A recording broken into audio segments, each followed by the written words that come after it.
I should put it up on my second monitor. Make sure that we're live streaming properly here. Because we're live.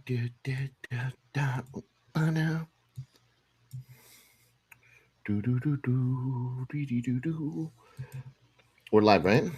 Yep. Hey, everyone. Welcome to our live stream. My name is Vase. I run the Left for the Vultures YouTube channel, and with me today, I am Geo, and I run the Headless Hammerhead YouTube channel.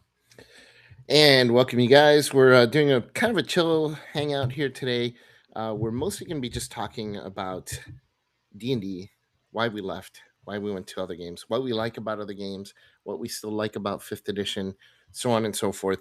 So strap in, join the chat. We'd love to hear from you and have you be part of the conversation. So if you are watching us live, join us, chat. We'll read our chats. We don't do super chats right now because we usually don't have any viewers on the live stream. So we'll read pretty much every comment, I would assume. I got the chat up here so I can read it if people talk about stuff.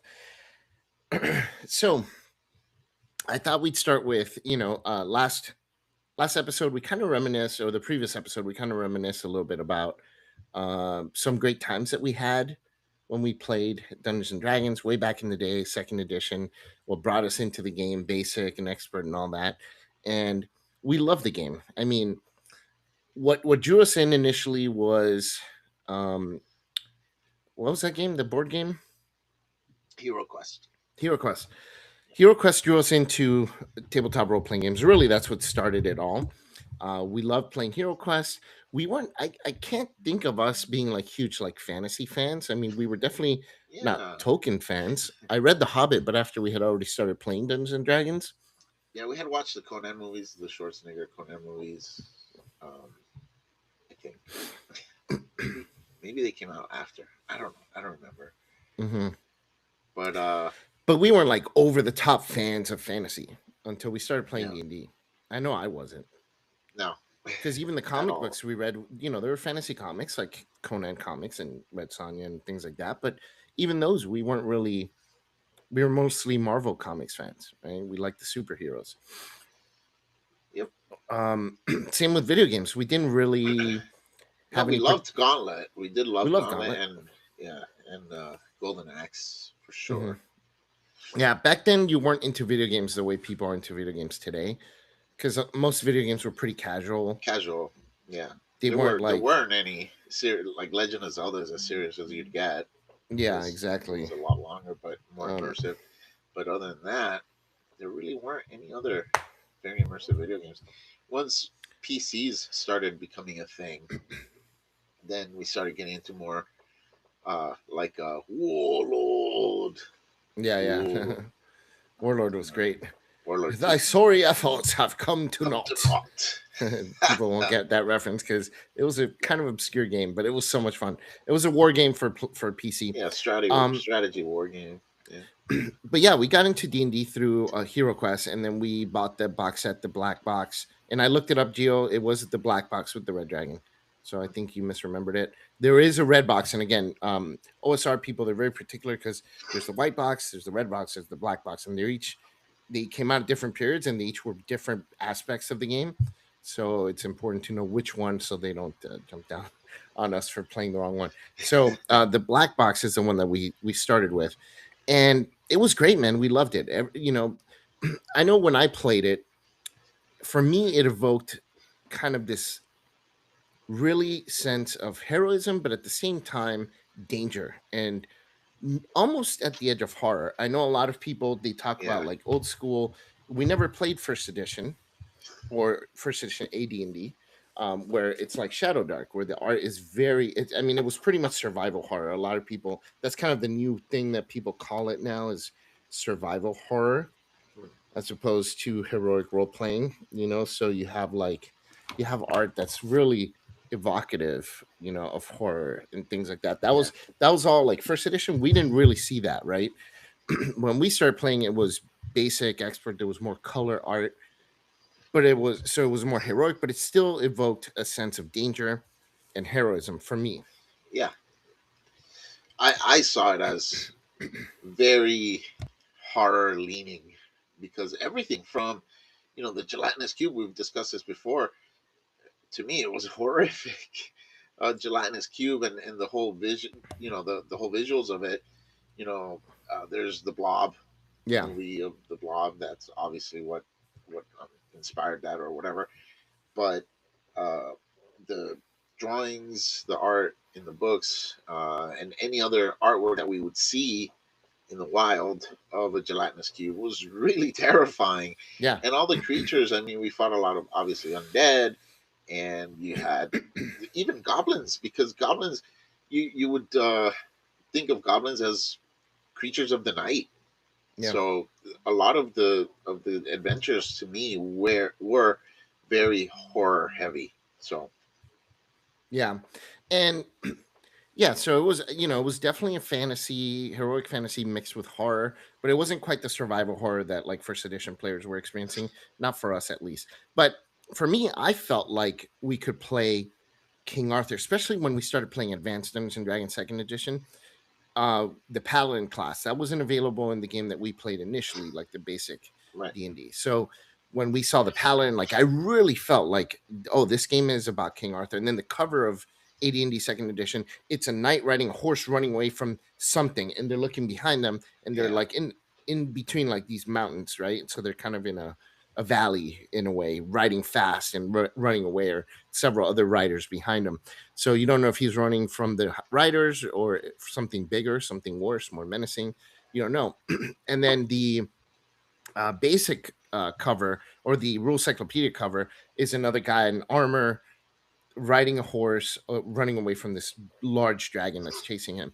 And it just, evoked this sense of fantasy. And I know King Arthur didn't really have like dragons and things like that, but the first thing I always thought of was like playing in, times of King Arthur, but adding a little bit of elves and things like that. We weren't familiar with Tolkien yet, not when we first started playing, but it still gave us that feeling. And even though there were other races, there were halflings and elves and dwarves, like they were meant to be rare, and the book made it clear that they were supposed to be rare. And it also pushed you into going human, because a lot of the races couldn't play certain classes, or could only play certain classes to a certain level. And once yeah. you hit that level in that class, you couldn't play that class anymore if you were a dwarf or if you were an elf or whatever. The only race that could play any class to any level was the human. Yep. And that really encouraged people to play human characters. And so we mostly did, right? I mean, we rarely I ever think, played yeah. Even until we started. still today, I rarely pick any race other than human. To be honest. I pick more because fifth edition kind of leans towards having you pick a race for the mechanical benefits, not so much the character per se. I know some people play it for the character, but let's be honest, I play Adventures League, so I played enough tables to know that most people play the race because of the mechanical benefits, not because of the flavor. So it really pushed you to play a human character, and non-humans were very rare.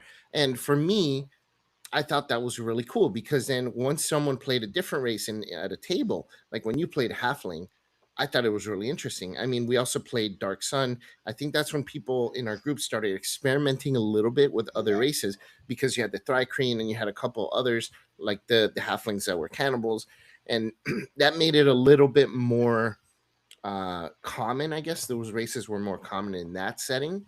And so we kind of, spanned out to a few more races then. But other than that, like when we played Karatur or Al Qadim, I think we mostly played humans. Yeah. You played a halfling barber in Al Qadim, Yeah. but that was the only other race in our group. Everyone else kind of played a human. Um, yeah, Dark Sun was the only one where we really had a mix of races, I think. Yeah. Yeah. I remember you played a gnome tinker in one campaign, and Lucas did like to play elves, and Mike Fatima liked the did. half giants. Yeah. Yeah. Hmm. Like the half time. But yeah, so with the races, I thought it made it far more grounded to kind of force players to play human, unless they absolutely really wanted to play another race for flavor, because generally there wasn't a huge mechanical benefit to playing another race. There were some, but you were really paying a big price for it.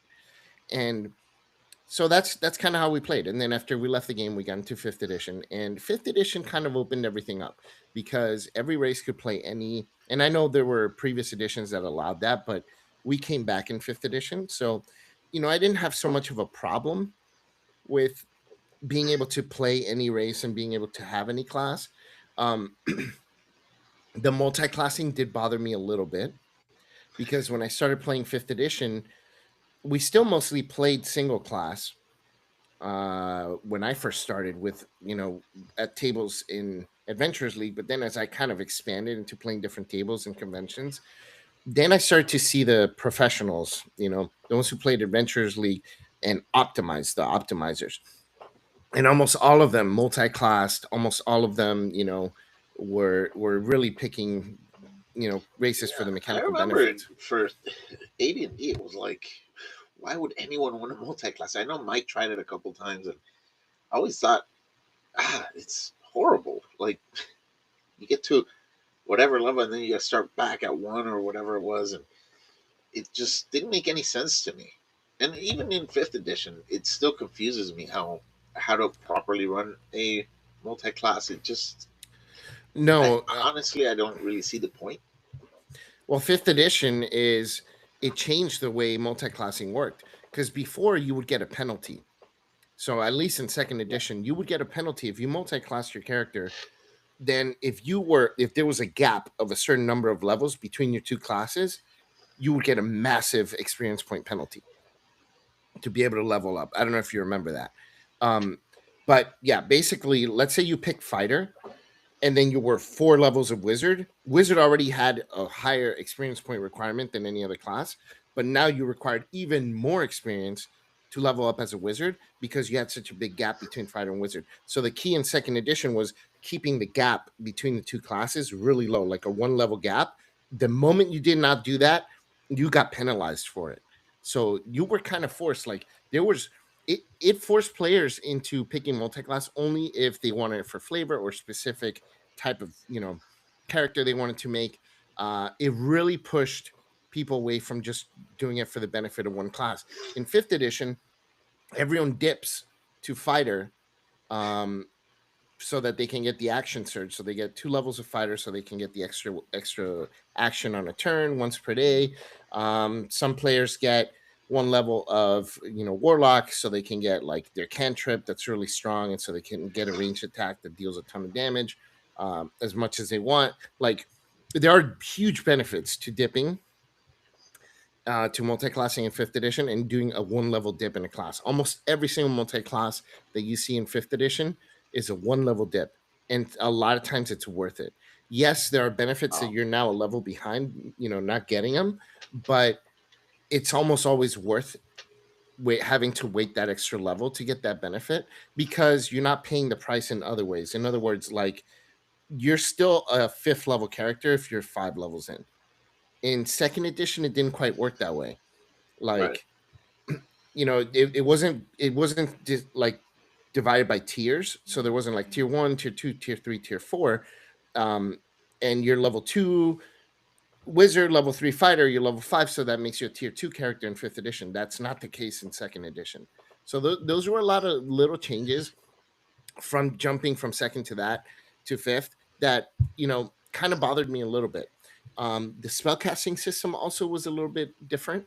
um it was There were no cantrips in second edition. Right. There were basically first level spells, and you had one spell, and if you and One one slot. Yeah. casting of it, and that's it. You cast it. It made a big impact, and then that was it for the day, right? There were no spells that you could cast an unlimited amount of times. Yeah, even So cantrip. Cantrip took a spell slot, and that if you used it, and that was your spell. That was it. And you didn't yes, have like what you have in certain wizard classes here in 5e, where you have a choice, yeah, pool of spells that you could pick from, when you're low level or whatever, and for the situation, no, you picked your spell at the beginning of the day, and that was hmm what you were stuck with for the whole adventure. And if you got a spell that wasn't going to be useful at all for you, then you were screwed. And then you had one dice 4 hit points per level. I mean, Wizards were tough to play at They low were tough levels, to man. play at Yeah, in second edition. Almost unfun. Let's be yeah, honest. yeah. No one ever wanted to play a low level wizard. Like whenever we played, eventually when we got I to was level two mad or three, yeah, then every day that we played when I was low level, man. I was it was annoyed because boring. It was boring. Like it yeah, was a bad because design. So I'll you give looked them over that. at the cleric, and the cleric basically could wield almost any weapon, and they had spells, and they could heal, and like, dude, And they could and wear they could wear armor. armor, and they got 1 to 6 hit points. It was like, dude, why does a cleric is like Jesus? It could totally destroy a wizard. Why is anybody scared of a wizard? So Yeah. So, to be fair to fifth edition in that sense, that the cantrips, okay, but I still think it's a mistake, like the way that they did it. Cantrips would be fine if they didn't scale based on level. And that's where it has an issue. Because you have a cantrip that it's basically the equivalent of attacking with a weapon, which, a wizard doesn't have to carry a weapon. And I think that's freaking ridiculous. The fact that you have this guy in robes, this old man, bearded old man in robes, who in fifth edition doesn't even have to carry any, not even a staff or a crossbow, because they can cast cantrips as much as they want, and those cantrips deal as much damage or more than a sword does, and they can do it an unlimited amount of times. And so there's no fear for them to go into a dungeon without a weapon in their hand.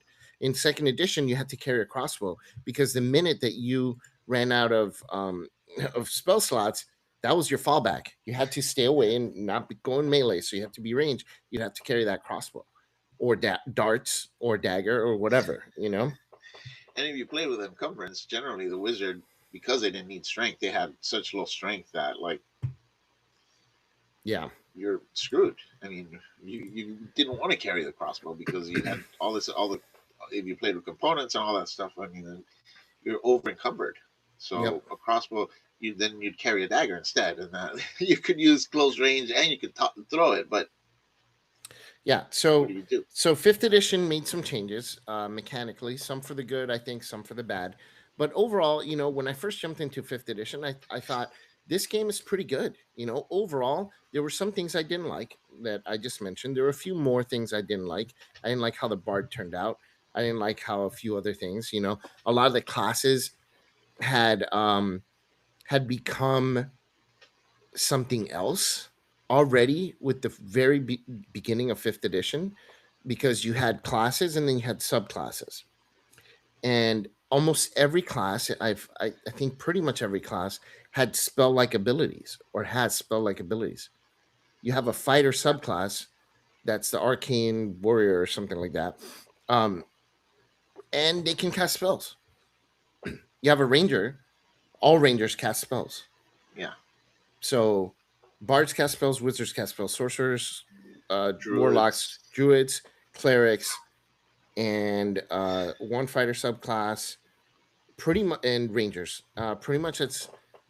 I think I got every class. Pretty Bards. much every Yeah, class has a spell casting yeah, version of it, and that already bothered me a lot. So yeah, it was something that I was already starting to notice. Like, okay, that I definitely don't want that. Um, but it still didn't turn me off from the game. Like, the game was still fun. When it first started, there were fun adventures. It was fifth edition was initially launched as kind of a combination of modern game design and throwback to old school. So it simplified some of the more complex stuff like THACO. It simplified the attack bonuses for different situations. It just had advantage and disadvantage. That was revolutionary for role-playing games because it made it simple. No more doing a ton of math in your head or on a piece of paper. You roll advantage or you roll disadvantage or you roll straight, whatever. So there's a lot of great things that fifth edition did, and I think that's what attracted me to the game. It was fun, fast, whatever, very smooth. And the first couple of years, I had a lot of fun playing it. I became obsessed. I mean, part of it was nostalgia from our childhood. Part of it, though, was like some really interesting stuff. Out of the Abyss. I mentioned that campaign a lot. It was the first full campaign that I played. And then I'm going to talk about art a lot because Gio and I are both artists and we're really into art. But like, okay, so Out of the Abyss had a really unique art style.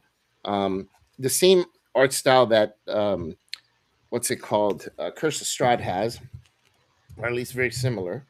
Um, the characters have kind of like this. It's it's almost cartoony, but also kind of sinister and dark. You know, there's kind of like a dark tinge to it.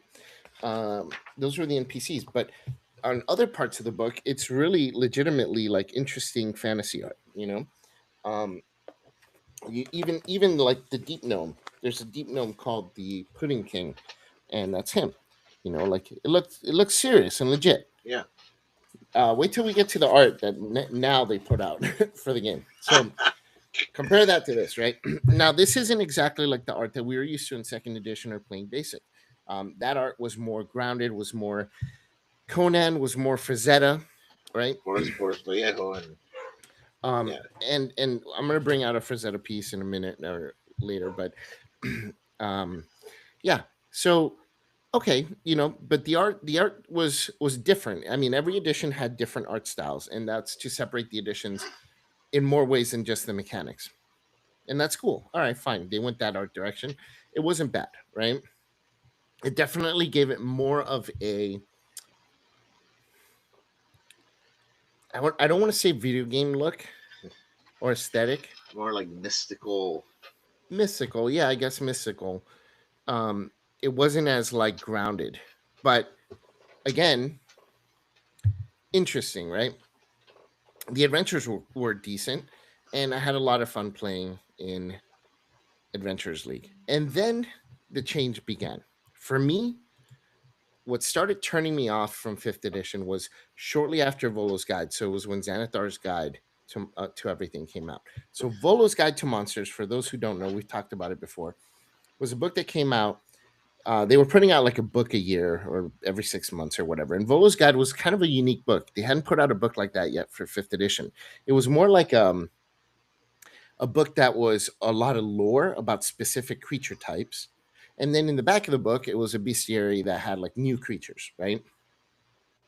But that book also brought with it some new playable races. And all of the races that it brought over were monstrous races.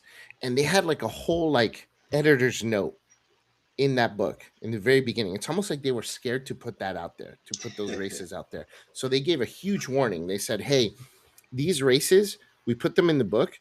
They're purposefully unbalanced, and that's for a reason. It's because they're not supposed to be very common. These are supposed to be monstrous races that are rare. These monstrous creatures are not normally welcome in society in regular cities in the world of Faerun.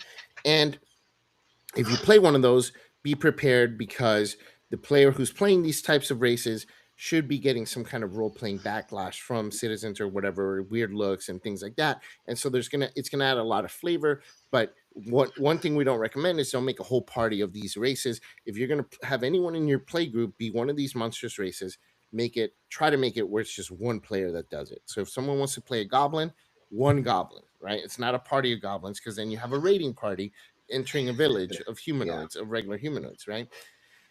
Well, no one took that for what it said. Of course not. I mean, come on. It's there, so people are Yeah, gonna of course. use it. They're curious and they're gonna test them out. Yeah. Hey, I want to try something new. Hey, And so people you, started playing all sorts of stuff. And you had, um, the bird mimic people. You had the goblins, you had orcs, you had Yanti, which are freaking evil race, right? And during this time, there was the social, you know, changes that were going on in the country in the US. And there was a ton of backlash from the player base that was growing that Wizards of the Coast now was starting to tailor to. And some people call it the woke mob or whatever you want to call it. It is what it is. And so they're saying, well, why would a Yanti just be evil just because that's their race? A race isn't oh yeah, inherently evil. And so then they started this whole discussion. And if you go to Reddit, you'll see all that stuff, right? So, and to this day, that's a discussion that goes on. You know, the minute you say, "Oh, the works are evil," then God, Jesus, help us all, right? So, which um, sorry, but a little side note here. There, there is that's not the same as like races within the human race. You know what I mean?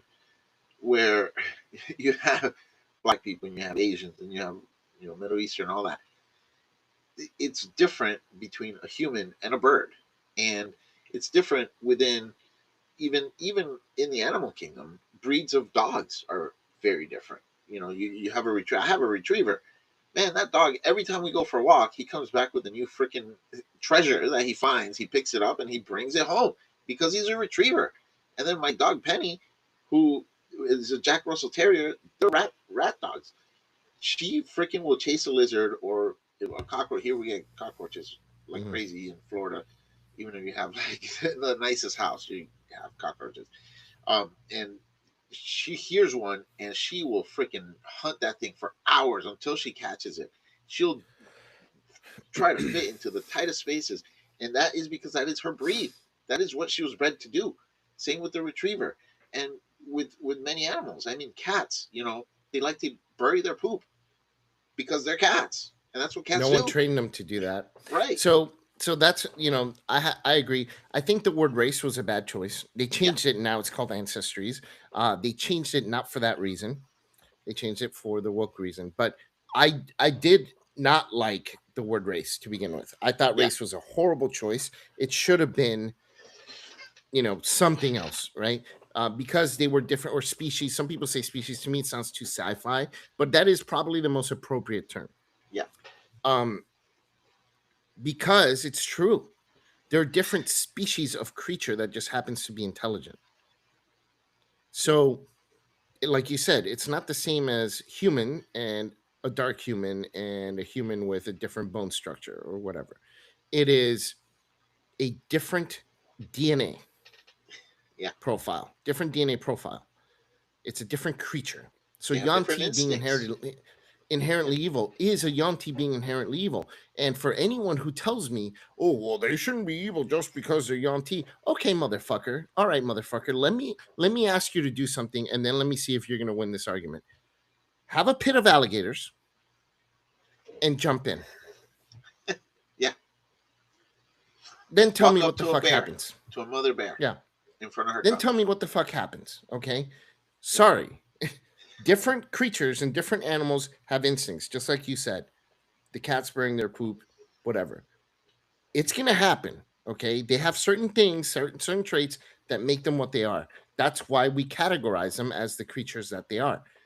And they have instinctive rituals that they do, and instinctive mating rituals, and instinctive hunting uh, styles or whatever, because that's what they are. So in D&D, part of it sure was the fact that they called them races. So I think that kind of threw some people off. But realistically, Yeah. let's just be honest, people are just being what they are. So anyways,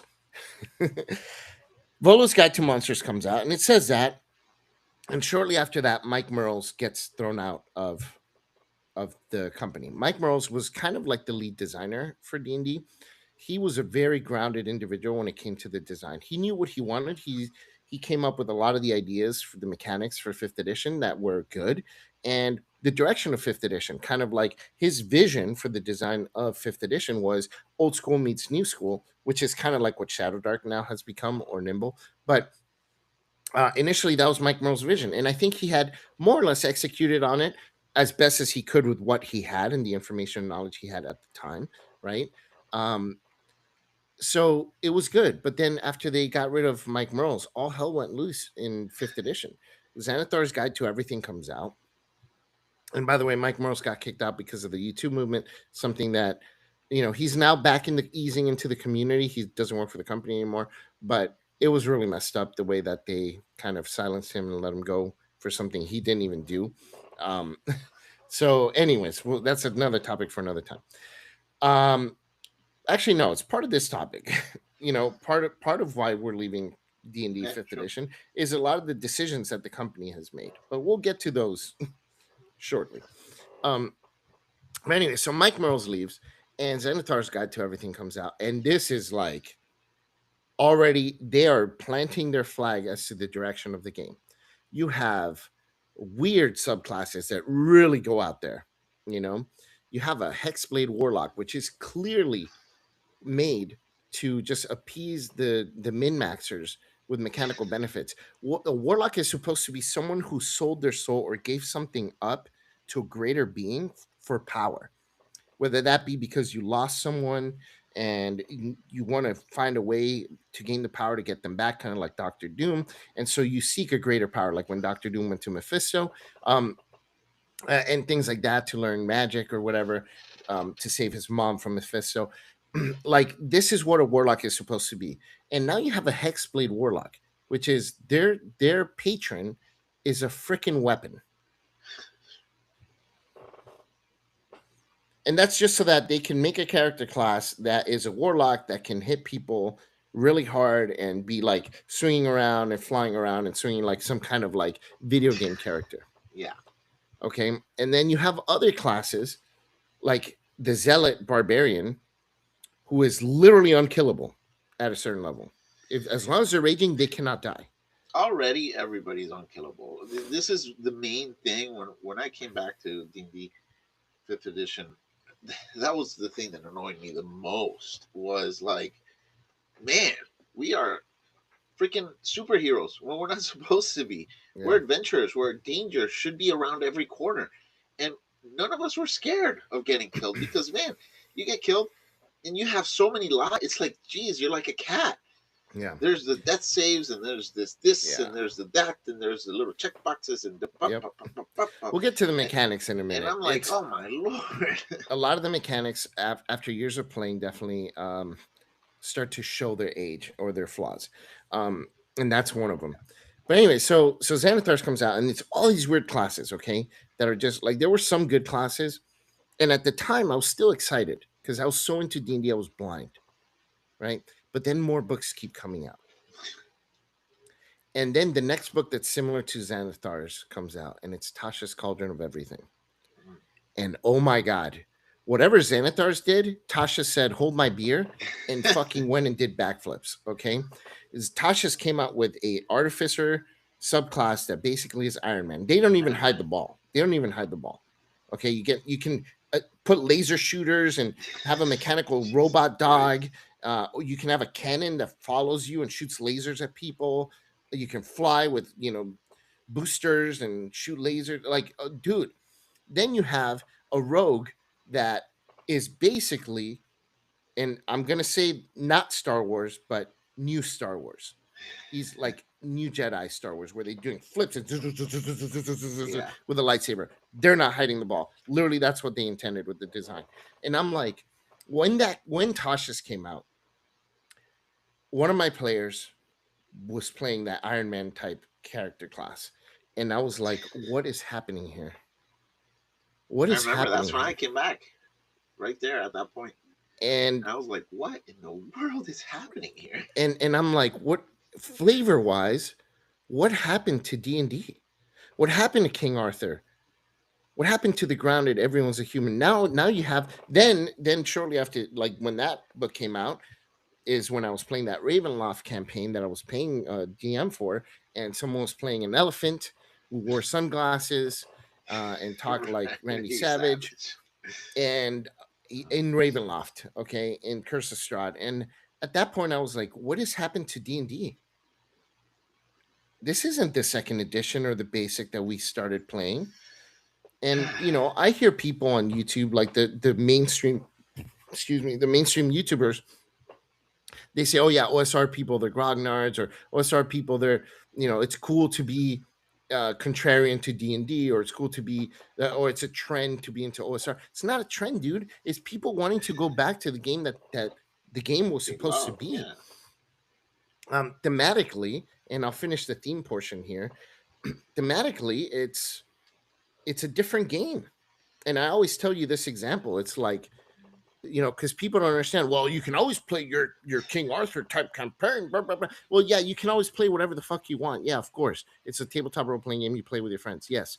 But when the company is telling you this is the base game, then it's not the same thing as you can always play whatever you want. Yeah. They're telling you this is the game, and now if you want to play King Arthur, you're making modifications to the theme of what the game is supposed to be to fit into your own little non company sponsored type of game. Right.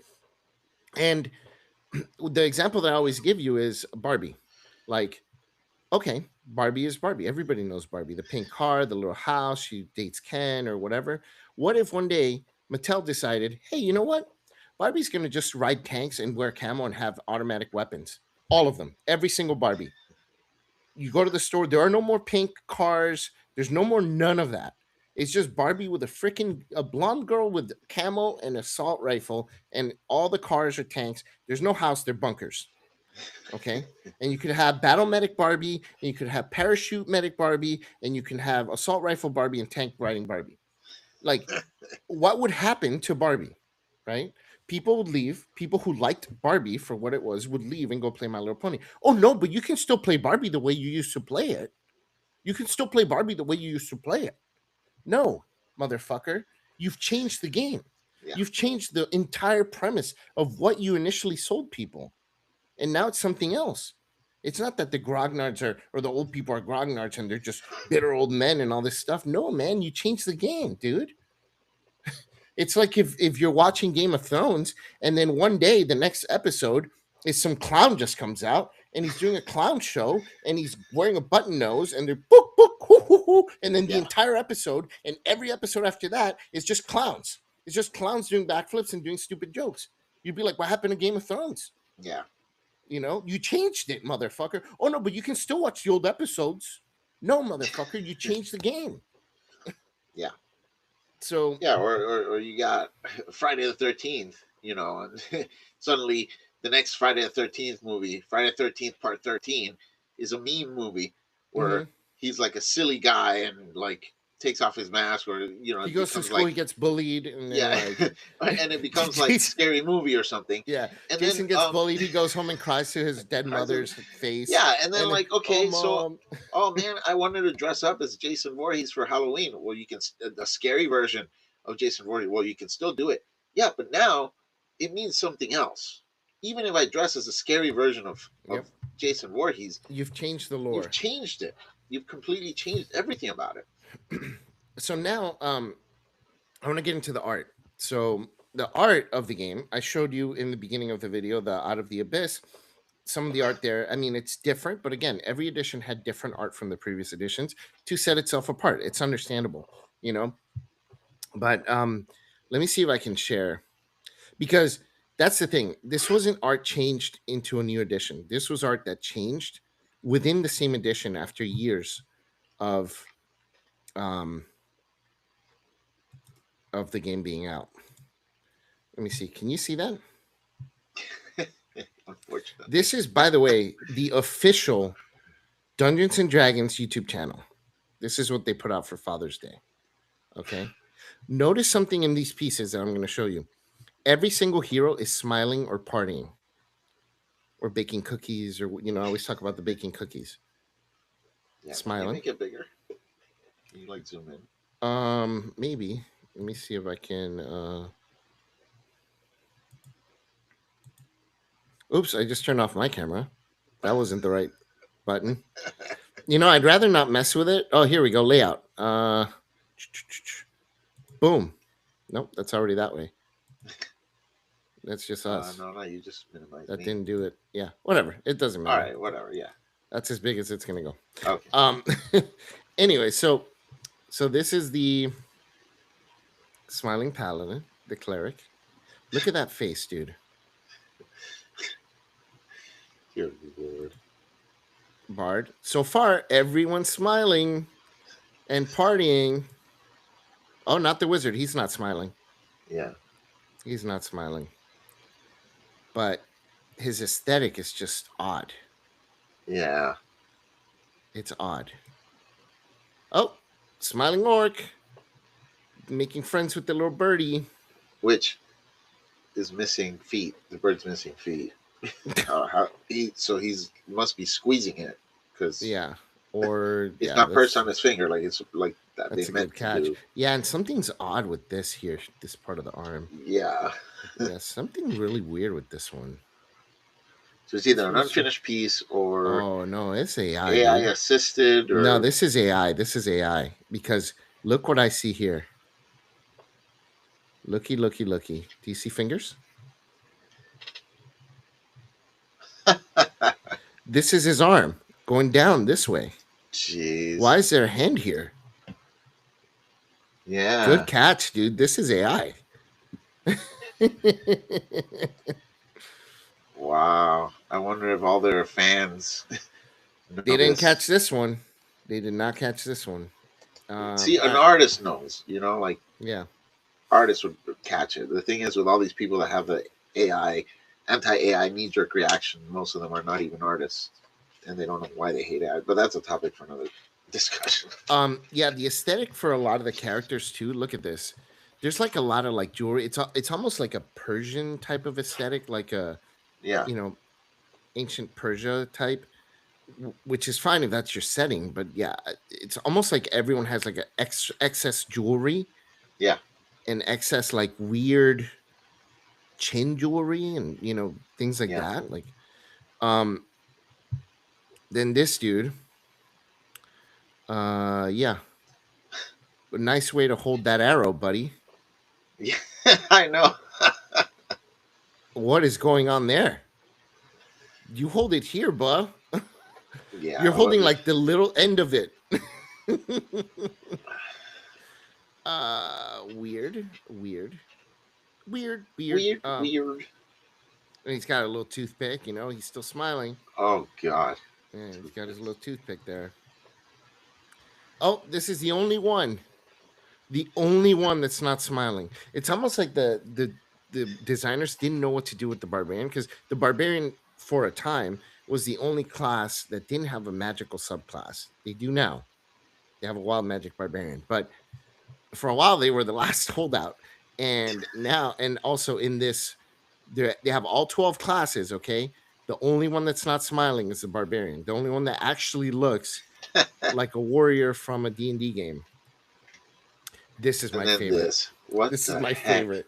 This Jesus dude came out of Christ. 1926 wearing his three-piece suit and trench coat Freaking believable, and dude. his 19th century haircut and beard and mustache, and he just traveled through time back into D&D days. Did they misspell chauffeur? I'm Like, pretty sure that's misspelled. But there was no such thing as a chauffeur back yeah. in in the times where I mean, obviously it's fantasy, but still. Well, But he came from the future when there were chauffeurs. So they did misspell chauffeur, bro.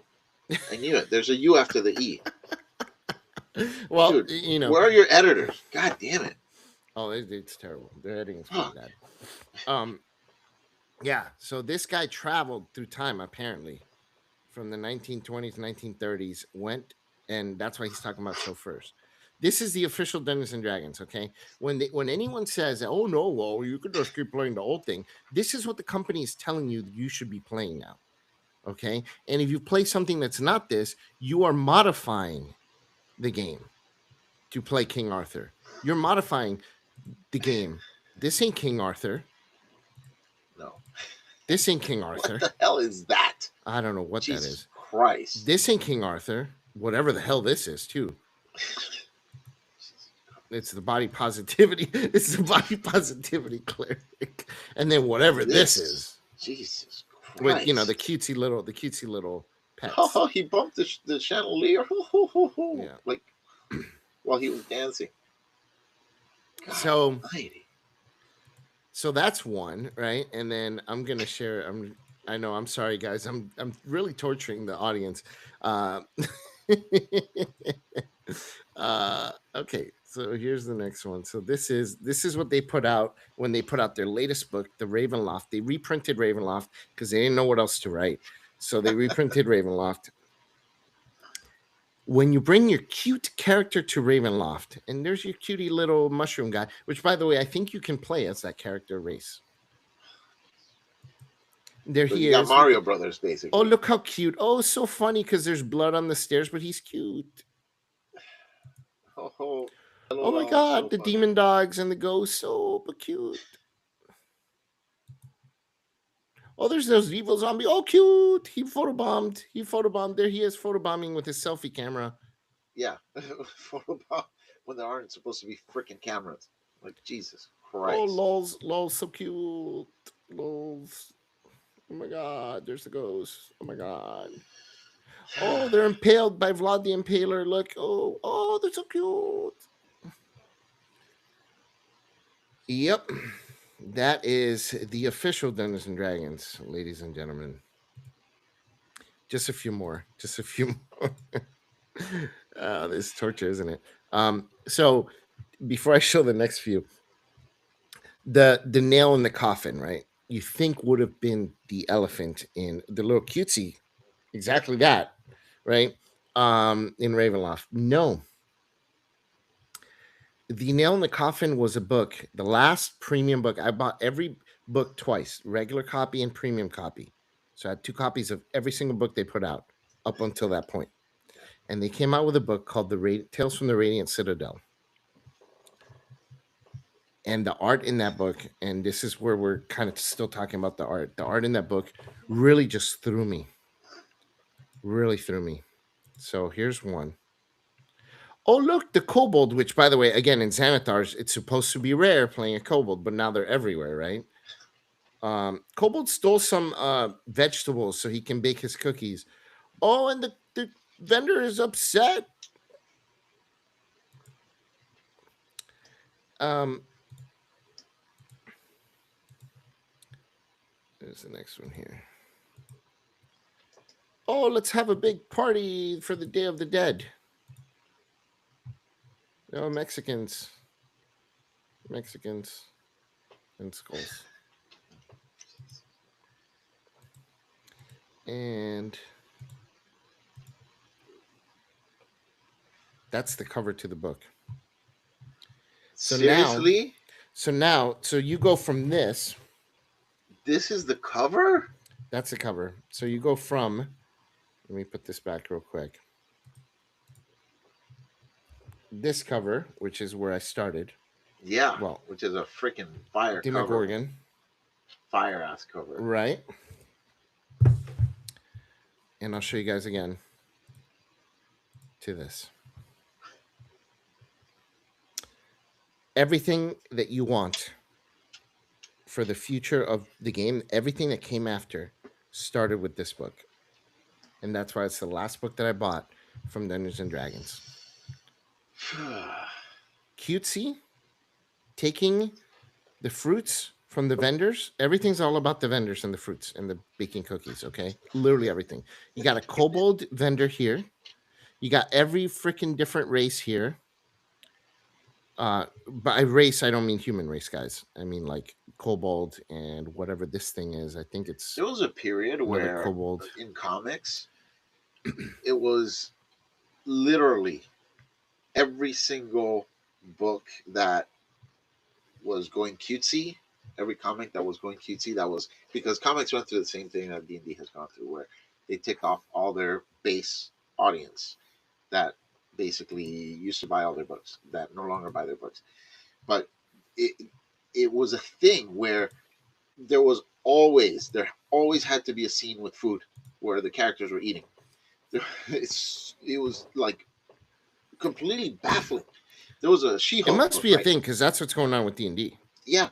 So Yeah. it was completely baffling. There was a She-Hulk book, right, where they made She-Hulk like not savage. They made her basically like the Savage Hulk, where he's the big angry Hulk, you know, where he doesn't have a brain. Basically, they made her that, and she looked like Hulk when she transformed into She-Hulk. It was Hulk, like she looked like a man, like a male Hulk. But that book, it was written by Mariko Tamaki, who was one of the worst writers. Oh my god! But anyway, and every issue, bro, there's a scene where they're eating. Like the first issue, they go out and they're sitting down eating pizza. Then the next one, they're like talking about waffles or some shit. And it was so baffling. I'm like, why does there always have to be a scene with them eating? I don't understand what this is all about. And then I started seeing it everywhere in movies, in Maybe it's TV part of the shows. body positivity, I I don't know what that it is, the bro, fat but cleric that we just saw. Maybe or it's got to do with I don't that. know, but It's okay to get fat and eat and all that. And I know the but commenters are gonna say you're fat, base. Yeah, okay, I get it. I'm fat, so what? It's okay to be but fat, right? it's yeah, it's okay to Hmm. be fat. Not fat. What's fat? You Yeah, mean body positivity, person guys. of Come on. size, right? Hmm. Person of Um, size.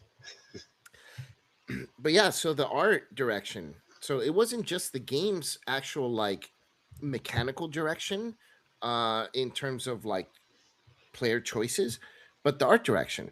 And then it was when that happened, when that book came out, that I started to really like look back and think, what do I really like this game after, years and years, hundreds of games, playing with hundreds of people? Because again, I played Adventures League. So I would go to conventions, I go to game stores. I played with different people every single week for years. So I played with hundreds of people. So I know how people play this game on average. Okay. So anyone that tells me, oh, that's not how the average person plays, I was there, okay, at the average table, because I have a very large sample size of players that I've played with. And this is how the game is played. Okay. And I started to look back, and you kind of hinted at some of the mechanical elements of it. The death spirals, they're not the opposite of death spiral. The the That's death, yeah, the death mechanics. Like the three it's a saves or survival whatever. spiral. And then the what they call the ping pong healing, where healing word, you be away, you 30 feet away from another character. As long as you have healing word, 1d4 hit points, they're back up fighting like nothing happened to them. Then they go back down to 0 hit points, and it resets their 3 saving throws. And then you It's healing word again. crazy. It's a bonus action, so bonus Yeah, action, I still make my attack. Healing word, you're back up on your turn, you can still attack. And then it's someone attacks you, go horrible. down again, don't worry, you're getting back up next round. You can still attack you know Jesus Christ. It's Other crazy mechanics. because you know when we started playing, I don't know if they still do this in Magic, but there was the summoning sickness or whatever when you Mm, brought in a creature, yeah, like that's things still a like thing. that. I mean, when you come back from freaking being killed, you should have no like sense of where you are, what the hell just happened. You should be confused and unable Yeah, to fucking join the battle. First of all, you shouldn't be able to come back. I mean, we when we played second edition, it was like this fear of always there. yeah, Although we even when we got really strong, yeah, we knew it was not likely, but it was always there in the back of our minds that shit, we could die. And there was also a mechanic in second edition where it wasn't just you hit 0 hit points, you're dead. If you got hit really hard, I think it was like 50 hit points in one mm. shot, that was a death blow. That's sort of still a thing, but it does, no one ever uses it, and people forget about it because it never happens. Yeah, So, but anyway, so that's one mechanical element. Also, like just a lot of the mechanics. I was talking about the spells and how every class now has magical options. It's become like anime slash video game now. So yeah. D&D's themes and mechanics are now more less King Arthur and more anime slash video games. And some people love that, but and especially younger people, they don't understand, they don't get it. To them that's what it is, and fine, whatever, that's the audience now, no big deal.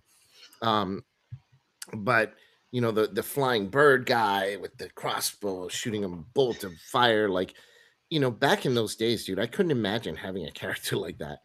It just was beyond my realm of possibility of having a flying bird eagle character shooting a fireball from the sky while he flies with his wings. And like and then his pet cat is riding on his back. Oh It's Jesus. really, really bizarre, dude. It's I don't know what it is, because I can't tie like a IP to it. I guess. It's the whole this whole sub. I think honestly, it's funny because a comic book artist, pretty big, uh, came out recently and he started talking about conventions. He's like, if you're an artist, you shouldn't be doing conventions because conventions, you're going to do these crappy commissions or whatever. And yeah, they're bread and butter for a lot of people, but conventions have become mostly for the cosplayers and for the anime people.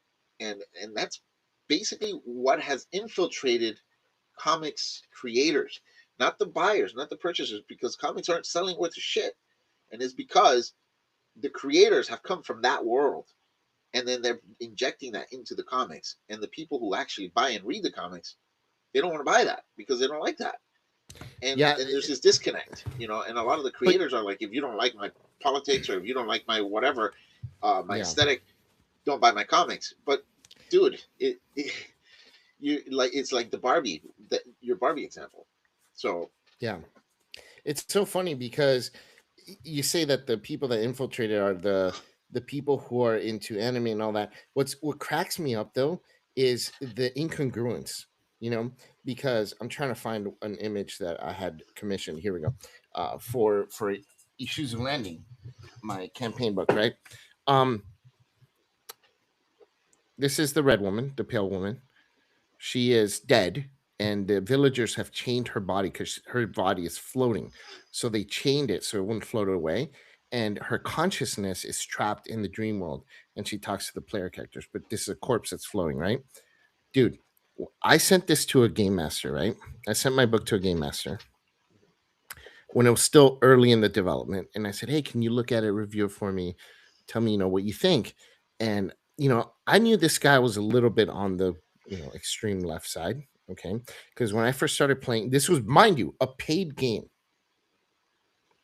And the first thing when he was interviewing me for this game to see if I was a good fit, he introduced himself as he, him, and he goes, yeah, and your name? I go, I'm Vase. And he goes, uh huh. And I'm just quiet. And then he goes, and what are your pronouns? And I should have known then, right? He forced me, I'm paying him. He forced me to give him my pronouns before he let me play in the game. Anyways, so I give him my book to review because I'm still trying to be nice, whatever, And and mind you, oh my god, dude, I stopped playing that campaign. It was a Pathfinder game. I stopped playing that campaign like 4 sessions in because somebody had a freaking meltdown. Okay. The entire game, uh, all the players were LGBT. Okay, oh, and okay. that's fine, but don't fall into the stereotype. You know what I mean? But dude, the drama that resulted from this one session, because one person took the kill and then the other person didn't get to go, and threw such a fit because they felt that they didn't get to play enough and they didn't get to do Oh, this enough. And then, dude, the session that I paid for, more than half the session was spent as as a a therapy therapy session. session, Yeah. trying to calm this person down and tell them that they're great, their character's great, oh, their character was really Stroking their fun. ego. Yeah, Oh stroking their God. ego for literally, I'm paying money to watch this group stroke this person's ego so they don't cry. It was, I Wow. should have My known. wife, my wife is a teacher, and so she at one point had a therapy session paid for through the school, and so they have a therapist in house, and the therapist comes in. When Colleen came out, she called me right away. She's like, Gio, I don't know what the fuck that was. Are your therapy sessions like this? I'm like, what? She's like, I literally just sat there and listened to her tell me her whole life story, and how she's having problems with this, and how she's going to move to another job, and this is her last week here, and then at the end of it, she gave my wife her cell phone number. She's like, we we can do this just private sessions. So you can reach out to me, since I'm not going to be here in your school anymore. You reach out to me, and we'll do sessions, outside of that privately. And Colleen's like, They're so she tells oblivious. me, she's like, why would I call her and give her money out of pocket Yeah, just to be her therapist? Because I'm like, therapists are supposed to do very little talking. That's yeah, why in the movies you see them just listening and writing, yeah. taking notes, and then That's they my look up, and therapist the does only that. thing they say when they look up, they're like, and how did that make you feel? Yeah, Unless you're doing that's how my CBT, which therapist is is. different. But yeah, um, crazy dog, crazy. Yeah, so How they say, that's hilarious, and that's literally what happened. I was like, I still didn't learn my lesson. I got interviewed for a game that I was paying for and was forced to give my pronouns. Should have learned then. Then I play a few sessions, and there were hints. But then that last session was the last straw. I left the group, right? Because I'm not going to pay money to spend 2 hours yeah. massaging someone's ego. Fuck that, right? So, anyways, so then So um I The red still reach woman. out to this GM and I go, "Hey, I'm not playing, but I still kind of want to hook you up." You know what I mean? So I don't know why I did it. So I'm like, here's my adventure. Can you look over it real quick? I'll pay you some money and I'll give you credit. And then he responds, okay, with all these issues. Because in my campaign, there's the knights, and we used to call them the ladies, now they're called the exemplars, right? So it's the male and the female knights, and they're separated because of how the church works and all that stuff. And then the exemplars, the women, what they do is they shave the side of their head and they kind of give their life to a saint, and that saint's main virtue, whether it's honesty or honor, bravery, whatever, they try to exemplify that one trait of that saint, and they take that hair and bury it where that saint is buried. It's a pretty cool background for these things.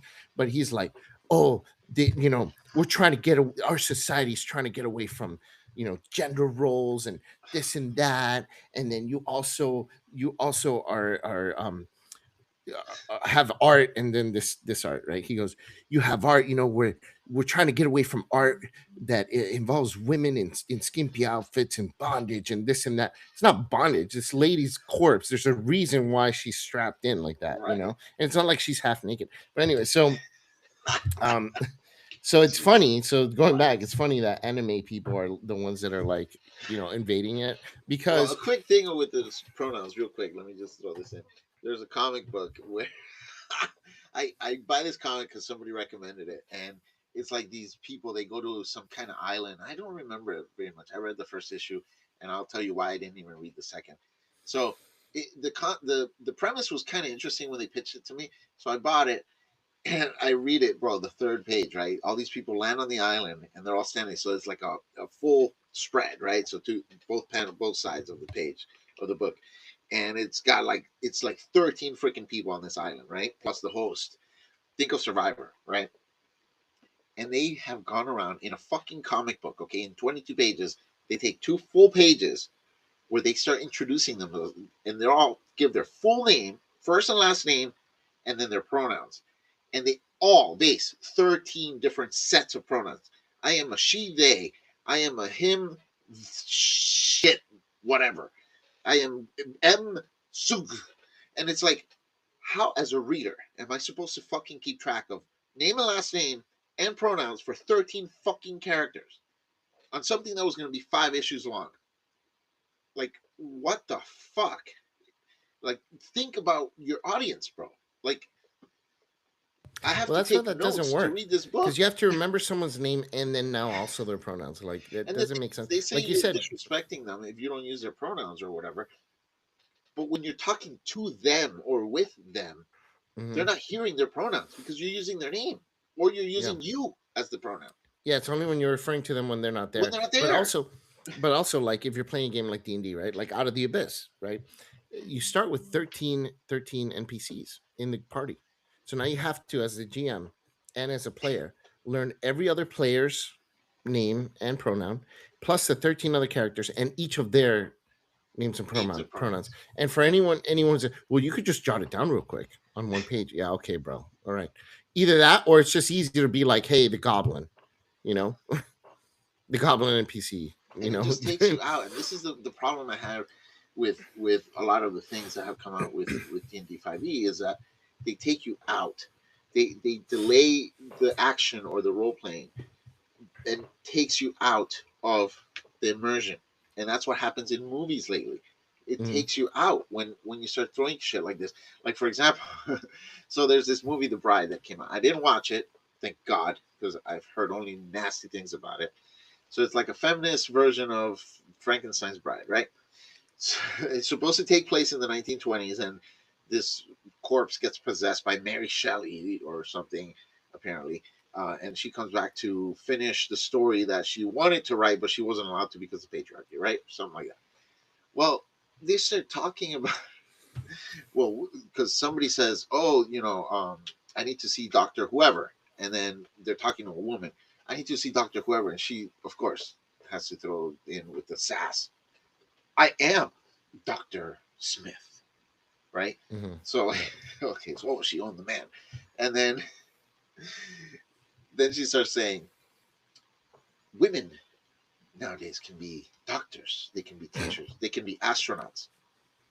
It's the 1920s, bro. They can be astronauts. Oh my What? god, So yeah, that's too much. they take you out, bro, to push the agenda. Like they take you out of it. It's too much. So yeah, they went really wild, and it's funny because like they dress in very revealing. I'm not going to reveal the whole thing because I don't want YouTube to ban Yeah, me. But this is a Frazetta piece, right?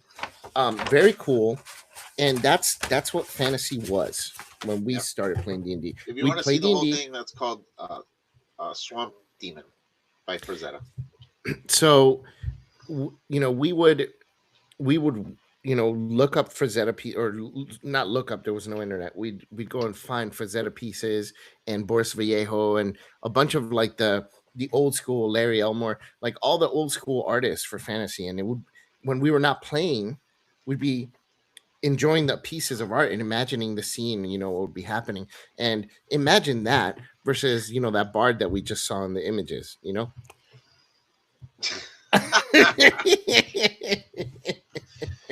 Like it's so different, dude. And if that's your Yeah, thing, cool, man. Go make your own game. And then that's what people say to us now. Oh yeah, well, if you want the King Arthur, go make your own game. And that's what we're doing. yeah, Because I'm sick of it. And that's why we left D&D, because D&D did not want us. They did not want the people that started it, that made it what it is. What D&D wanted was a new audience. And they got it. An audience that doesn't have money, that doesn't buy things, an audience that complains about everything, yeah. and it's eventually going to be their downfall. I'm sorry. That's just the way it works, man. And if that's who you sold your soul to, and gave up your actual audience that has money and is willing to pay and willing to buy, like I was saying, I bought every book twice, the premium and the standard. And then when D&D Beyond was out, I also bought the digital version. So I bought 3 copies of every book. I still own, because you never lose those. I still own all the D&D Beyond books all the way up until Radiant Citadel, because I bought every book, regular, premium, and so 3 times. Do you think those kids that are complaining about he, him, and wanting to, enjoy the bard that's dancing, do you think that they're buying a single book? They're pirating your books, They're bro. pirating the Because books. all those kids, they don't have fucking money. They play your game for free because they pirate your shit. Yep. The people that were paying the money, they're leaving because you didn't want us, bro. Yeah. You didn't want us, dude. It's And funny. so I mean, we just look left. at the Supergirl movie that's coming out. Or it just started on yesterday with the preview night. You know, and it's getting destroyed, and it's Yeah. it's gearing up to be one of probably the worst DC superhero movie of the recent era, worse than the Flash. And the Yeah. Flash had its own huge problems, and everybody thought it was going to be the biggest flop. But Supergirl is aiming to be even worse than that. Why? Because the actors decide they want to alienate the target audience. Like, Jesus, Yeah. man, how do you go around and say, "Oh Common no, sense. this wasn't made for men"? It's Supergirl, bro. What? She's in They a don't see fucking it. mini skirt in a tight top. Like, it's she's because supposed it's to be because they don't sexy. see it. Most of the They, people who buy the Supergirl comic is not women. It's not gay people. you It's know why? straight Because men. they think. So first of all, it's main character syndrome.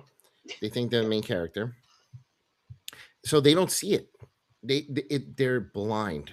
It's like all these people that for example, did you hear the story of this girl that went to the hairdresser and then ended up Oh yeah. becoming this huge thing from Yeah. TikTok? So Yeah. for those who don't know, this girl is going to a hairdresser in California. She arrives super late, like 20 minutes late. The hairdresser was booked solid and said she didn't want to start her hair. She wanted a complex hairstyle. 20 minutes late wasn't going to be enough time for this complex hairstyle. It would then push every single appointment that came afterwards for the rest of the day. So this hairdresser, if she took this lady, would have to inconvenience every single client for the rest of the day and make them wait an extra 20, 30, 40 minutes. Yeah. And so the hairdresser said, "We give you a grace period of 15 minutes. You were not here within 15 minutes. Sorry, I can't help you. You're going to have to reschedule." Yeah. The girl starts crying. Okay, first of all, are we adults here or are we still kids that, crying? Like, why would you cry about a hairdresser canceling your appointment? I mean, is your life that good that that's like the biggest tragedy of your life? And Like if apparently it it was is her because wedding, and she had to get her hair done for her wedding, okay, that I get. You're gonna cry, whatever. yeah, yeah, yeah, But anything outside of that, no. yeah. Why? And and then she writes a one-star review and also posts on TikTok thinking she's going to tear this place apart on the internet, but she's so incapable of seeing the world from anyone else's eyes but her own that she really truly believes that people are going to be like, "Oh my god, you poor thing," because and someone called it princess syndrome. So she had main character syndrome and princess syndrome. Princess syndrome is, for those who don't know, um, it's young, good-looking girls. They get princess syndrome because every man in their life treats them like a Starting with their princess. father. It A starts with lot their of father, fathers and call their also daughters after princess. high school, Yeah. every man, not just their father, every man gives them whatever they want. They buy them free drinks, they buy them this, they give them whatever they want. They let them skip the line, they let them take their seat. You name it, they're the princess, right? And so they're used to getting treated like this, so they think it's just like that. It's that that's how the world should treat them. And so, anyways, so she goes on TikTok and complains about this place and gives them one star. She gets torn a new one. So then the hairdresser responds, puts her own video out, says, seems very adult, and says, "Well, this is what happened. This is why we didn't take her. Blah blah. I think she really needs help, mental help." Just like we say to our, oh, I can't wait till we do our episode for our haters. It's gonna be hilarious. Um, That's gonna be great. and then she goes, "So I do feel sorry for her because she clearly needs mental help." I agree. If you're crying and going through all this over that, when it's clearly your fault, you were late. Like Yeah. black and white, right? She even admits she was late. Um, so what does she do? She posts a second video to clarify. And this second video clarifying is just her doubling down on everything. So she ends up getting annihilated again, and doesn't go how she thinks it's going to go. So now her TikTok she took it down because she was just getting torn a new one. And now she's become a viral sensation because she's like so entitled. And but again, I guarantee you, she's still, it's like the DoorDash girl. I'm not going The to go into the DoorDash whole girl. story, Yeah, I but was gonna mention the uh, DoorDash girl. Yeah. like they continue to double down. They literally cannot see it. And so what you're saying about Supergirl, like they literally cannot see that they're alienating their audience. They're It's like, dude, completely they blind came to out it. with a version of Supergirl, right? Who's like a alternate world Supergirl, and she became canon. They call her Power Girl, and she's in a tight white outfit, skin tight outfit, you know, and a huge hole here. Like that's the costume design, a huge hole. Basically, just the only To show purpose of it is to cleavage. reveal the cleavage, right? Mhm. And that goes to show these female superheroes in comics traditionally were aimed not for little girls to see, a role model. It was for the men. Yeah, You little know, girls to, don't read the comics. Come yeah. on. Look at most of the variant covers that sell today. It's the variant covers featuring a female character drawn by a artist who's known for drawing sexy women. Yep. Whether you're talking Art Germ or David Nakayama, there's a ton of artists who do this, and their variant covers sell, and it's because of that. And so Yeah. who's buying these comics? It's not freaking women, and these other people who are going to see the movie. And if you alienate them and you say out loud that we didn't make this movie for you, white men, like Jesus, man. And we're not white. I want to reiterate that we are not white. You and me, we are Hispanic. But still, when you're trying to cut everybody out who spends money on your product, what do you expect? Yeah. That's why the What they don't movie's get is failing. that is that they think they're trying to attract a new audience, but that's not the audience that buys. That's not their actual customer base. And you have to know your customer base. It's Yeah, like, we have a business and we do what's called an avatar, which is a customer profile. You make a name for the person and it's your ideal customer or your typical customer so that you know who you're selling to, who you're running ads for and all this stuff. That's why when we run ads, we crack up when these idiots post stupid comments about it like, dude, you weren't my target. You just happen to get my you happen to get my ad. I don't know why, yeah, but you're clearly not my target. So it's like these game companies. Yes, you want to get more or open your client base, but you got to do it the right way. You can't open your client base by alienating your current clients who are the whales. That doesn't work like that. You know what I mean? right. That's like I'm gonna try and think of an example, right? A I'll tell you. majority. a couple of examples Sure. of where they're trying to do all this stuff. Okay, first one is female sports. Female sports, yes, women can do anything. They can play sports. Yeah, there are a lot of great female athletes. Hmm. However, women do not like watching sports. It's just not something women are attracted And men to don't like see watching and to women play watch. sports. Right, and men Yeah, don't like watching women play sports because it's just not as intense. And it's not so, as intense. you It's a know, little more men want boring. to see a gladiatorial fight. They want to see MMA. They want to see football players tackle each other. They don't want to watch fucking flag football. You know, like, so yeah, you have some great WNBA players. None of them can dunk, but okay, they're good for what it is. But nobody's watching it Yeah, because you're you're targeting an audience that's not there, that doesn't fucking exist. And because yeah, you, the reason why is because you put blinders on and you're thinking, well, it they women are only not watching sports and WNBA because we yeah, haven't marketed it right and we're not paying these women enough. That's not why. Women just don't like that. It's like men don't like the fucking cutesy shit yeah, generally. You yeah. know, So there's ways to grow your business, right? There's different ways, different things that you can do in order to grow your business. And again, we run a business, so we try different things as well ourselves, right? So one of the things you can do is to broaden your audience. Now, usually you get the most hardcore people that spend the most money when you niche down. When you go broad, you more mass appealing, but it's you have to become more generic, and so you have less hardcore people who can give or take. For example, when you go to a restaurant, if they don't have Coca-Cola, they have Pepsi. Most people don't care. You have your hardcore here and there, but most people are okay. It's good enough, you know. Can't tell the difference because it's generic. You broaden your audience way too much, right? But if you niche down, Dr. Pepper. I really, really love Dr. Pepper. You're going to have a lot of more people who love Baja Blast or Dr. yeah. Pepper that want that drink. And if there's an alternative, they're going to be like, I'll just have water. You know what I mean? They're not going to buy the other one because you've niched down. So, one way to grow your business is to broaden, but there's that risk. The other way to grow your business is, if specifically if you're a niche, is to raise your prices, right? If you don't want to niche, if you don't want to broaden up, which a lot of businesses shouldn't, then you raise your prices. So, for example, the car industry, cars, historically, it's a male led client base, right? Male led industry.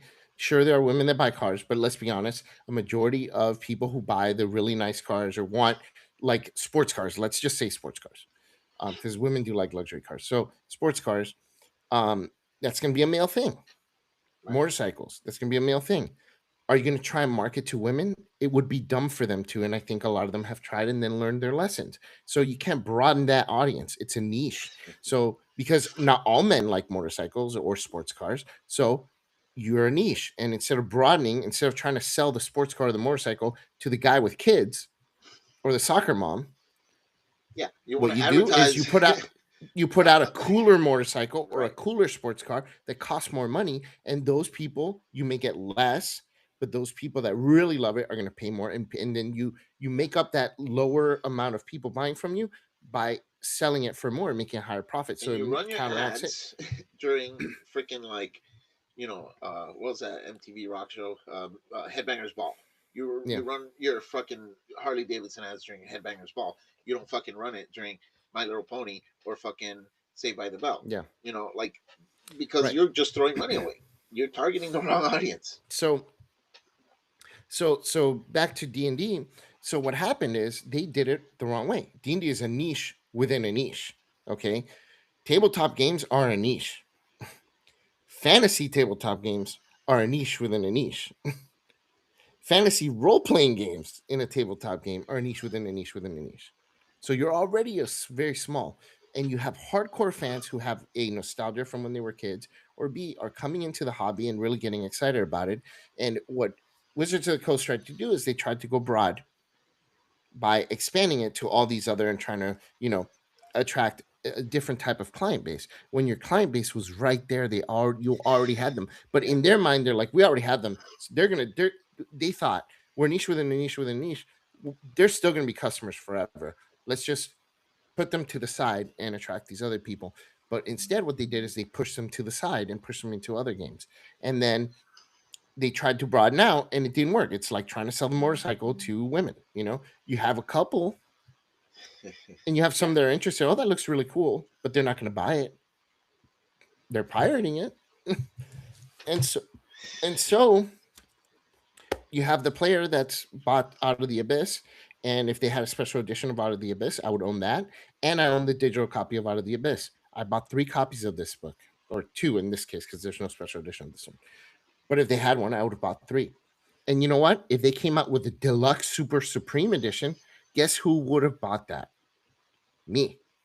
So if you wanted to make more money, you tailor to your current audience and increase your price and put out an even more premium version of that product. You know, Yep. um, that's what they should have done. And then they would have made the profits they wanted to make. But they screwed up. They tried to go broad, they tried to go wide, and it just did not work for them. So hold on, sorry, I gotta text. Soccer. So so yeah, they didn't learn, and they still haven't learned. I don't think they realize it still. They still don't know. They They still still don't know. Hollywood still doesn't know. After so many years of failures, 10 Well, years of failures with Hollywood, yeah. and they're What they're trying still to do with churning D and out D, things like Supergirl. what they're trying to do with D&D is they're trying to make it like Fortnite. They're like, okay, broadening the audience and that way didn't work. Let's broaden the audience a different way. Let's go ahead and make Transformers D&D. Let's, like they did with Magic the Gathering, right? It worked for Magic the Gathering. It's worked a little bit, Right. but that is a bubble that is going to burst so bad in their faces. Oh yeah. And they think because it's worked for Magic the Gathering and they don't see what's coming, even though it's obvious to everybody. Okay, they're going to try that with D&D. They're actually coming out with Vampire the Masquerade for 5e. They're coming out with other like 5e versions of different properties. They already had a Rick and Morty one, and it's like that's not the broadening of the audience. They're still trying to broaden the audience when again it's right in front of your eyes, dude. Increase now they can't do that. They've already pushed away the people, so they're not able to increase the price anymore. They screwed up. They Yeah. screwed that up. Now what they're going to have to do is put out a new edition, but they've lost the faith of their fans to the point where even a new edition, I don't think is going to bring people in. And Well, because and then this is what happened with comics too. With comics, they had the success of the MCU, and they thought, well, the MCU's been successful. Obviously, the people watching these movies are full families. You got the moms and the kids and whatever. Um, we can now sell comics to them. So let's broaden the audience by changing all the heroes. And they changed all the freaking heroes everybody knows. All the heroes you'd see on screen when you go to the comic shop and buy the comic, it was totally different. Thor was a woman, Hulk was Asian. Like, it was just a disaster, first of all. Second of all, the people who are watching the movie, they're there to watch the movie. They may like the characters on screen, but that doesn't mean they're going to go and buy the comic book of that character. They're two different mediums, and it doesn't yeah, necessarily translate exactly to that. So it's if like you've what got happened with people who like transport, Rick and Morty, there's a whole D&D thing with Rick and Morty. I've never watched the show, but I know because in comics they did it. They did a Rick and Morty with D&D comic book, and mhm. so, but the people who watch Rick and Morty, that doesn't necessarily translate. They are not necessarily going to come play D&D because they like Rick and Morty show. You know what I Yeah. mean? Yeah, it's what's happening in Magic, and that's what I was kind of hinting at. They don't see it coming, and everybody sees it coming except for the company that's making it. It's like, dude, the sets that they're putting out are outselling every previous set, right? Of course they're outselling it. Because what you're actually doing, they think they're broadening the audience, but what they're doing is they're coming out with the deluxe edition of that property. So let Yeah. me explain. It's They it's came like the out variant with covers for comic books. You're basically, oh look, we had a print run of 50,000 extra copies than we normally do.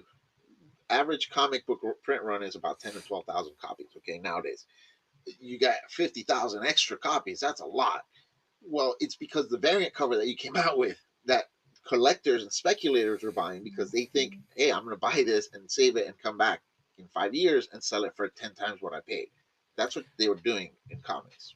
so to tie it back to D&D, the what Gio's saying, and let me explain what I'm talking about. So Wizards of the Coast thinks that what they're doing is I'm putting out a set that is the Spider-Man Magic the Gathering set. I'm putting out the Final Fantasy Magic set, right? And that all those people that are fans of Spider-Man and they thought, oh, we figured it out. We're not broadening the spectrum to LGBT and whatever women. No, no.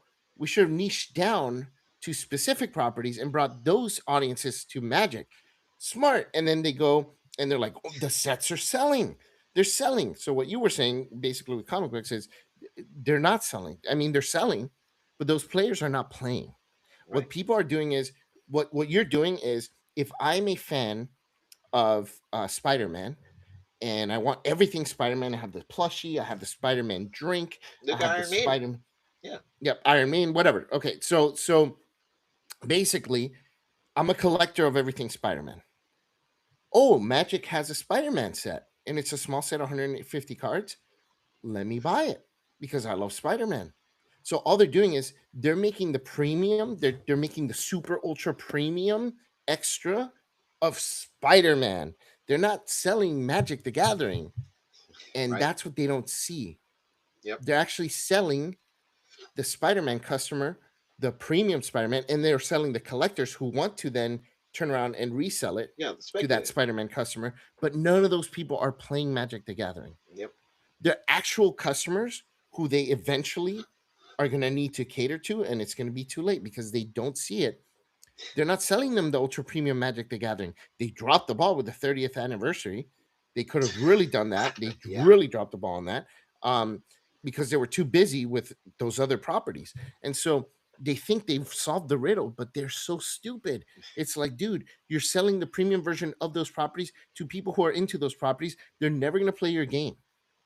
The people who are playing your game keep seeing these sets that have nothing to do with Magic. You're ruining the property and they're leaving, but you don't see it because we're outselling, we're outselling, we're outselling. Yeah. It's gonna pop. The bubble's gonna pop, and what's gonna be left is nobody's playing your game, and they're not gonna buy your shit. And they don't see it, but dude, I guarantee you, maybe in the next 2 years, Magic the Gathering, after 30 years, it's gonna be a shadow of its former self. And D&D, same thing. They went way broad. Now they're like, well, that didn't work. Let's try this. And now they're going to start trying all these other properties in D&D. Well, too late. You pushed away your actual customer base when all you had to do was put out the ultra premium and sold the extra premium stuff to your existing customers. But you screwed that up. They're Give gone. them They're what they with other want. properties. Yeah. Sell them what they want. Like, rather than focusing on all this other bullshit, you know, come out with fucking licensed and like official figurines of D and Yeah. D that you sell to the base customer that has the money to spend, that has been spending their money on your shit and Mhm. like your shit. Cater to Yeah, them. from someone who's in the hobby and who was a whale, man, I could have told them exactly what they needed to do to make it the company more profitable. They brought in this lady, Cynthia Williams from Microsoft, and she goes, "Oh, she famously said the brand is under monetized. It's a lifestyle brand. D&D is not a lifestyle brand, dude. It's not a lifestyle brand. It's a trend. It's a trend that's going to go away because of Stranger Things. It was a trend, and now it's gone away. It's not a lifestyle. People aren't going to be wearing D&D shirts out on the middle of the street. They do now here and there, but it's already, you could see the decline of that now. That Yep. nerd culture worship, it's gone. It was just cool to be it for a little bit, a blip. It's not a lifestyle brand. It's not under monetized in that way. All she had to do was sell the ultra premium to the existing customers. Increase your prices. Yep. Increase your prices. That's it. Simple. But Unbelievable. that's the mistakes of Dungeons and Dragons, and that's why we left Dungeons and Dragons because they didn't want us. And in many ways, I think we've explained mechanically, in art direction, in flavor and tone, and in just the general like voices from the company themselves that they were very specific that they do not want us as their players. So we decided to make our own game, and that's why we're making Left for the Vultures. And a lot of people have made their own games, and they've been very successful. And we both own Shadow Dark. I love this game; it's great. And our game is a lot different, and it's for an audience um, that's different than Shadow Dark's audience. There may be a little overlap, but we made our game not to try and capitalize or make money off what people leaving D&D. We made our game because there wasn't a game like it that we were looking for. And so with that, we're going to be releasing the game next month on Yeah. Kickstarter, and I hope It's that all you guys about join us for that. vengeance. Vengeance. If you like stories like the John Wick movies, but you want it in a fantasy setting. It's really, really captivating. I love this game, and there's nothing else like it out there. I mean, there's a lot of games, that are old school Renaissance, and you have games that are very similar to D&D, and you have some new style games or whatever, like Morkborg and all that, whatever Morkborg. Um, this one I think stands out on its own as well, in a very good way. There's nothing else where the focus is on the character's story arc as much as this one, because really the center of the gameplay in this game and Left for the Vultures is the story arc of each individual character and how they're going Yep. to get their revenge for what has happened to them, what has put them in this position. They were left for dead, and now they're coming back for blood. Yep. Oh, I can't wait for people to play it and let me know how they feel about it. All right, guys, thanks for hanging out. This was a little bit of a longer stream, but hopefully we got our grievances out as to why we've left 5e and why 5e left us. Next week, we're going to be talking a little bit more about different types of mechanics for role playing games. I think it'll be a fun discussion to talk about some combat mechanics and a couple other things. So join us next Thursday, 7 p.m. Eastern, 10 p.m. Sorry, 7 p.m. Pacific, 10 p.m. Eastern. Thank you guys very much. I've been Vase Odin from Left for the Vultures. I'm Geo from the Headless Hammerhead YouTube channel. All right, guys. Thank you very much. Take care. Take care.